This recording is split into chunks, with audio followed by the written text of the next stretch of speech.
Et maintenant, je ne sais pas si vous connaissez déjà ceci. Certains l'utilisent déjà. Et vous allez bientôt le connaître puisqu'il va vous être distribué tout à l'heure. Je vais demander à ces deux créateurs, les deux créateurs de Maracuja, Vincent Robière et Damien Romito, de bien vouloir monter sur scène pour nous parler de ce magazine éducatif pour apprendre avec passion. Et je vais demander aussi à celui que je taquine depuis tout à l'heure, l'inventeur d'Equidrive, M. Loïc Villemont, de bien vouloir nous rejoindre aussi pour un témoignage. Vous avez 5 minutes chacun. Là.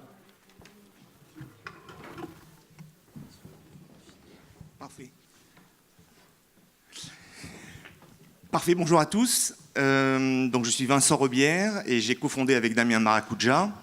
Et on a été donc invité par la fédération qu'on remercie chaleureusement pour vous présenter les ateliers éducatifs Maracuja. Et juste avant, une petite présentation. Donc Maracuja, on a confondé ça avec Damien en décembre 2017 avec la ferme conviction que l'on n'apprend bien que ce que l'on aime. Et du coup, on a créé le premier magazine éducatif qui permet aux enfants de revisiter finalement et de revoir l'école grâce à leur passion de l'équitation. Donc à l'intérieur de ce magazine qui est envoyé aux parents des enfants qui sont passionnés d'équitation, nos professeurs des écoles avec qui nous travaillons et qui sont tous passionnés d'équitation revisitent le programme scolaire et tous les 2 mois, les enfants peuvent revoir sans s'en rendre compte l'anglais, l'histoire, la géographie, le français, les mathématiques en fonction finalement. On se cale aussi sur l'actualité équestre, ce qui nous permet, quand il y a les Jeux mondiaux à Tryon, d'enchaîner sur l'anglais, etc., etc. Et il se trouve que quand on a commencé l'aventure en décembre 2017, parmi les premiers clients, on avait pas mal de centres équestres. Et du coup, comme on interrogeait à cette époque-là tous nos clients pour savoir pour quelles raisons ils avaient acheté Maracuja, etc., on s'est demandé mais pour quelles raisons certains clubs achetaient ce magazine. Et en fait, ils me disaient tous, mais en fait, on va les utiliser pendant les stages. Ok. Sauf que nous, on n'avait jamais construit Maracuja pour ça. Donc du coup, on les a accompagnés au tout début pour savoir comment ils allaient utiliser ces magazines pendant leur stage. Et c'est là où on s'est aperçu que ce n'était pas si simple de les utiliser tels que, Et du coup, on a monté en septembre 2018 avec quelques clubs des ateliers éducatifs Maracuja. Donc qu'est-ce que c'est les ateliers éducatifs Maracuja? C'est très simple.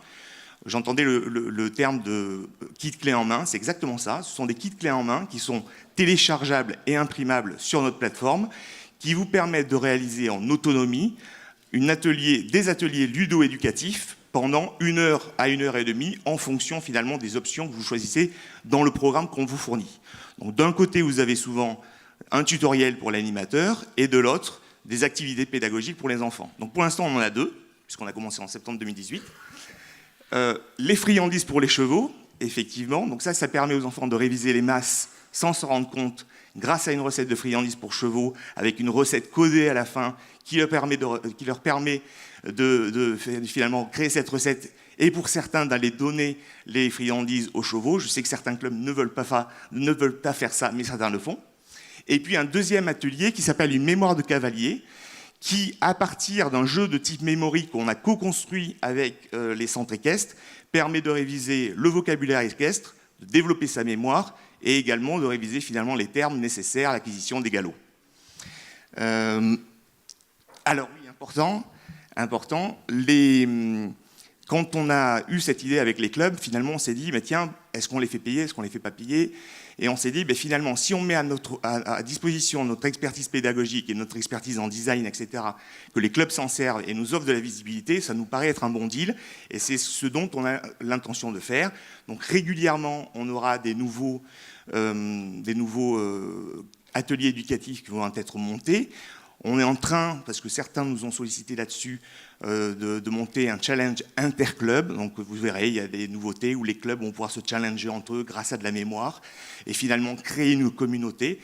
Donc c'est aussi pour ça que je suis là, c'est pour vous dire d'aller sur le site de Maracuja, il y a un onglet club, il y a déjà une 20aine de clubs qui ont testé les activités, il y en a 80 qui sont présentes sur la plateforme. Et je vais terminer avant de passer la parole à Loïc, pour vous lire les quelques messages qu'on a reçus des 20 clubs qui ont testé pour l'instant les ateliers éducatifs. Donc cela a permis de créer une nouvelle activité et attirer des non-licenciés pendant les vacances.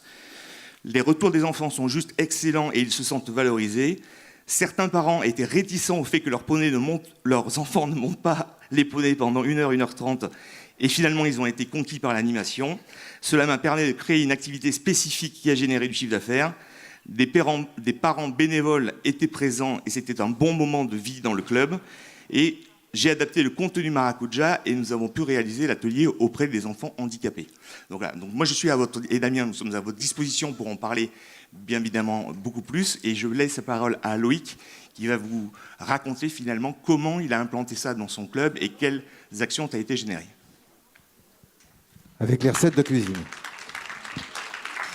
Bien, donc voilà, donc moi j'ai une expérience et un retour à faire là-dessus parce que j'ai été interpellé par ces magazines sous deux angles. Le premier en tant que papa. J'ai 3 enfants et quand ma fille l'autre jour en mangeant me dit franchement les maths j'aime pas ça, c'est nul, ça sert à rien et tout. Et en fait, je me suis souvenu d'un truc que mon grand-père m'enseignait quand j'étais petit, c'était les mathématiques appliquées. Et les mathématiques appliquées, aujourd'hui, c'est vrai qu'on n'applique pas les mathématiques, enfin, ou du moins, c'est peut-être mal fait. Et là, je me suis dit, tiens, ce truc-là, il est génial, parce que ça peut être un vrai support pour justement apprendre les maths en s'amusant. Donc ça, c'était l'angle papa. Et puis après, en regardant ma fille justement jouer avec ce magazine et travailler en fait en jouant, je me suis dit, c'est dommage de ne pas utiliser le truc aussi sous l'autre angle, qui est donc directeur d'un centre équestre. Et donc je me suis dit, on va communiquer justement sur ça. On va développer justement, c'est un produit dont on parlait tout à l'heure, un produit ajouté. On va développer une activité qu'on a baptisée Poney Maths. Et le slogan, il est un peu provoque aussi, c'est les maths, c'est pas rigolo, apprends les maths de manière rigolote avec ton poney. Et donc on a utilisé certains passages de Maracuja. On a fait l'atelier, nous on n'a pas fait un stage exclusif atelier cuisine parce que je trouvais que c'était important aussi que les enfants montent à poney. Donc on a fait les deux. On a fait de la cuisine, on a fait des bonbons pour chevaux. On les a pas donnés à la main, ça c'est un autre truc, on les a donnés dans le paddock. Donc on peut très bien fabriquer des bonbons pour chevaux même si on est contre le fait de donner à la main des bonbons pour chevaux. Et du coup on a fait des poneys et puis à la fin ils sont repartis avec un petit diplôme de poney maths. Ils sont rentrés à la maison avec leur diplôme de poney maths.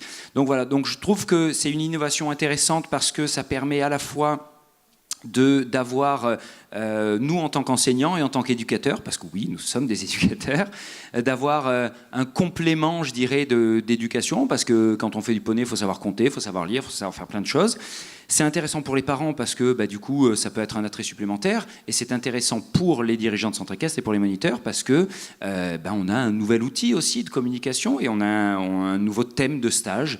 Donc clairement, nous on l'a fait dimanche dernier, ça a super bien marché. C'est une jeune monitrice qui avait en charge cet atelier-là et qui s'est régalée. Au début, elle ne savait pas trop comment le faire, et c'est vrai qu'avec l'accompagnement de Maracuja, ça permet d'avoir un bon support de travail. Donc je recommande. Alors, tout à l'heure, j'ai promis à, je crois, à Pascal peut-être de revenir sur une expérience. Je passe du coq à l'âne sur le Poney Club éphémère. Et il y a très longtemps, enfin régulièrement, tu le fais avec très peu de moyens. Non, c'était Madame qui était juste derrière. Je ne sais plus qui. Enfin bref, sur le Poney Club éphémère. Toi, tu as une expérience de Poney Club éphémère devant Kiabi, je crois. Ouais. Donc avec 10 barrières de ville et une bâche où ça va peut-être choquer certains d'entre vous qui sont des équitants classiques, où il y a marqué « Comment devenir cavalier en 15 minutes chrono ». Et je crois que tu arrivais à sortir 400 baptêmes avec un taux de retour d'inscription qui était énorme. Et pour investissement, à part du temps, pas grand-chose. Quasi zéro. Tu peux nous en parler juste 2 minutes? Ouais, rapidement. Donc, c'est vrai que c'était un peu l'idée, c'est qu'on a un centre équestre qui est un peu excentré des agglomérations. Les portes ouvertes, on faisait portes ouvertes d'été, de printemps, d'automne, à chaque saison. Sauf que c'est toujours les mêmes qui viennent monter à cheval parce que, au final, on a peu de force de communication et même si on va distribuer dans les boulangeries, les pâtisseries, les machins, les trucs, ça, voilà. Tandis que là, en fait, on a fait un deal, parce que c'est un véritable deal, avec le propriétaire d'un Kiabi dans une zone commerciale qui est à 15 km de chez nous, donc dans une ville. et où quelqu'un qui était ouvert d'esprit, hein, on lui a dit, voilà, est-ce que tu vois un inconvénient à nous concéder un petit bout de parking pendant 3 jours, de manière à ce qu'on puisse faire un peu la promo de nos activités. Alors lui, ça faisait des animations gratuites, donc il était plein de clients. Il m'a d'ailleurs fait un courrier qui est assez génial de recommandations, justement, où lui dit que c'est vraiment bénéfique pour lui. Et nous, clairement, le retour sur le club, il est juste énorme. Le slogan, en effet, et ça, je pense qu'on a plein d'idées en tête. Et moi, c'est de là, parce que Axel le disait tout à l'heure, c'est de là qu'est venue l'idée Equidrive. L'idée Equidrive qui a choqué peut-être un petit peu au début, dont le slogan était volontairement un peu provoque, qui était devenez cavalier en 15 minutes chrono. Mais n'empêche que sur un parking de supermarché, quand on a du surgelé dans le coffre, quand on a du machin, il ne faut pas que ça dure 2 heures. Le baptême classique, voilà, c'est pas super valorisant. Par contre, proposer, on est tous capables de le faire avec nos idées, proposer un thème de séance qui soit un mini-spectacle, hein, comme on parlait tout à l'heure, avec une mise en scène. On n'a pas besoin de grand-chose. Franchement, nous, c'est barrière de ville, un peu de musique, un chapeau de cow-boy et un truc comme ça. Et on arrive à faire des trucs super. En vrai, ça coûte pas grand-chose. Il n'y a pas besoin de sable ni de quoi que ce soit. Voilà, et si vous avez 2 minutes, allez voir Loïc. C'est une pépinière d'idées à lui tout seul. Ça, c'est un compliment, ça, non? Bon, on peut applaudir. Merci à Diego, merci à Céline, merci à Maracuja, merci à Loïc pour votre intervention. Pas de questions? Si, peut-être? Non? Non? Il y a un petit oubli? Non, mais parce qu'on peut aussi leur proposer d'aller dehors à travers les Kirando, c'était le dernier point. Oui, mais bien sûr, j'allais en parler juste après. Mais on ne va pas entasser les gens les uns après les autres sur l'estrade. Donc, aucun oubli. Merci de ne pas te mêler de mon travail. Non, on s'adore. Alors, voilà, merci à vous. Donc, pas de questions, hein, on est d'accord? Si, une question. À qui? Micro.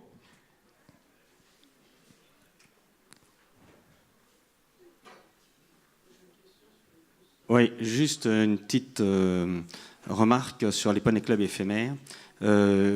Quand c'est le poney club qui l'organise, c'est plus facile. Nous, dans la région Île-de-France, on l'a fait de façon mutualisée pour renvoyer vers les clubs. Et on s'est aperçu que si ces poney clubs éphémères ont effectivement ça marche. Il y a beaucoup de monde. Mais pour autant, ils n'arrivent pas dans nos clubs. Ou pratiquement pas. Pourquoi? Parce que nos clubs, on les connaît. On pense, nous, que ce sont des lieux d'accueil. Mais en fait, ce sont des lieux extrêmement fermés. Et je vous passe tous les problèmes de sociologie, etc. C'est pas pour moi, c'est pour une certaine caste. On sait tous que le grand public aujourd'hui pense que l'heure d'équitation, c'est autour de 40 €. On serait très heureux si on la vendait ce prix-là.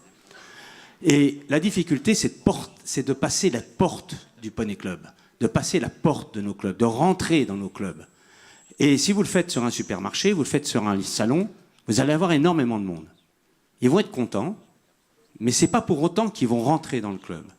Alors nous avons monté sur les poney clubs éphémères une opération qu'on appelle « Transforme l'essai ». Tu as essayé, le poney, ça te plaît, le cheval, ça te plaît. Eh bien, viens dans nos clubs. Et là, difficulté. Pourquoi? Parce que vous leur dites « viens dans le club ». Qu'est-ce qu'ils font? Ils prennent le répertoire des clubs. Il y a 2 clubs sur 3 qui ne vous accueillent pas. Pourquoi? Ce sont des écuries de propriétaires, des écuries de compétition. Il faut avoir une cotisation annuelle, un droit d'entrée. Il faut s'inscrire pour l'année. Vous imaginez, ils sont passés 10 minutes. Et là, ça ne marche plus du tout.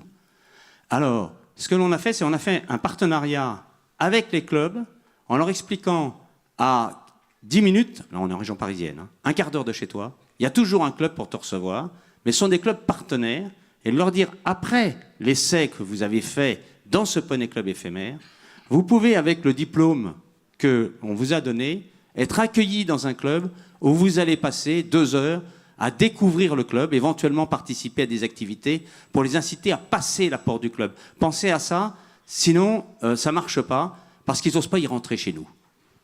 Merci.